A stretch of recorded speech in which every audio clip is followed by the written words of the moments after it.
Now, one of the things that I always talk about in my class with my students is that balance between creativity and control.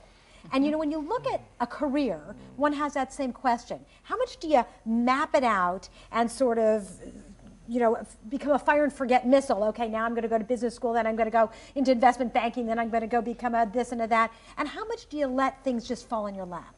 And so I'd love to hear your philosophy about, both of you, that question between mapping things out and being very much in control versus being a bit of a leaf in the wind and taking opportunities that present themselves. For me, I have had, I think, a lot of clarity around ultimately what I'm about as a person, the kinds of impact that I want to have, the way I want to show up and be in whatever workplace I'm in. But specific decisions about jobs have been made within that framework, but largely opportunistically. Using a couple key guidelines. I've always pursued things that really somehow touched my passion, because I've had the premise that if I was working on things that I was energized by, then I would excel, and if I excelled, that would lead to more opportunities. And that's really proven to be true for me. So it wasn't so important that the path be logical as it was that I didn't end up being stuck in jobs that I really didn't enjoy and consequently didn't do well at, because that could have been a dead end in a number of very significant ways. The other thing that's been important to me is that I move often enough. I'm someone who thrives on the steep part of the learning curve.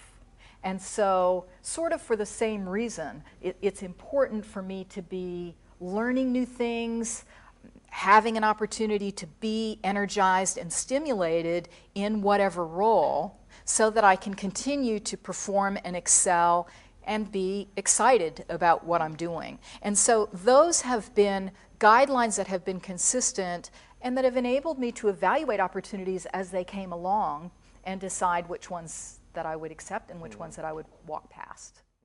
What I've noticed in my life is that opportunities happen not by accident. It's like, you know, it's like saying success happens to those who are, who are prepared. It doesn't happen by accident. It's happened because I have been very consistent, like Debra, in being who I am, in expressing what I care about, in being true to my values and principles in my choices. And what has served me pretty well in this process is, in every case, I've generally chosen to be involved with the highest integrity, highest quality people I can find. And I've definitely looked for the source of the richest opportunities I could find, knowing that in every single instance, something else will happen.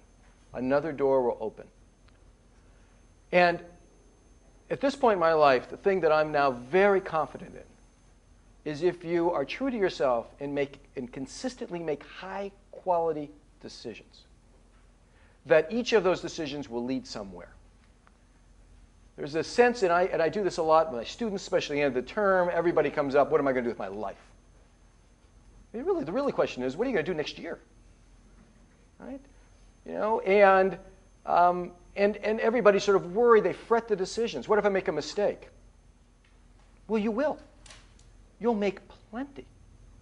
And the real question then is, how are you going to live a satisfying, good life when life is full of mistakes?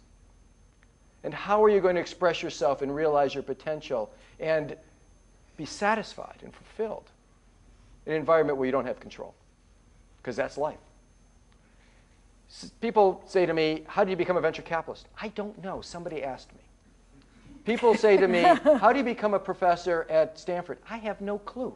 Somebody asked me. How do you write a book? I don't know. Somebody called me up. I don't know these things.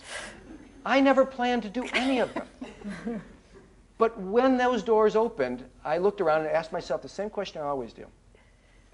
Is this a unique opportunity? Is it consistent with what I believe and care about?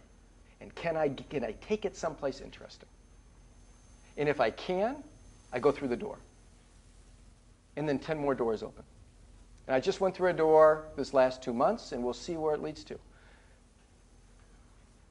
This is, believe me, when I say this, and I put myself in your shoes, particularly you students, I don't know how I would have reacted to this information 25 years ago.